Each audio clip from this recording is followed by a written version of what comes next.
சேலம் அருகே திமுக பிரச்சார கூட்டத்தில் கொடிய விஷமுள்ள நல்ல பாம்பை கழுத்தில் போட்டுக்கொண்டு இளைஞர் சென்றதால் பரபரப்பு ஏற்பட்டது.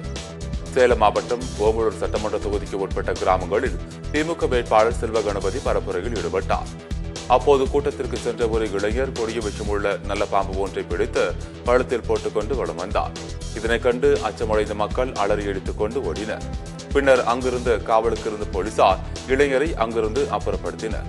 ஆனால் அந்த இளைஞர் பிரச்சாரம் முடிந்த பிறகு பாம்பை கழுத்தில் போட்டுக்கொண்டு அங்கிருந்து புறப்பட்டு சென்றார். மேலும் இது குறித்து வனத்துறையினர் விசாரணை நடத்தி இளைஞரை தேடி வருகின்றனர். அதுல என்ன தவறு இல்ல, ஒண்ணும் இல்ல, அதெல்லாம் என்ன.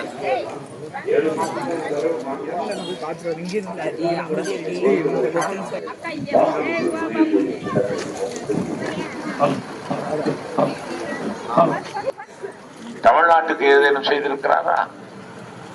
இன்னைக்கு நம்முடைய வரி பணத்துல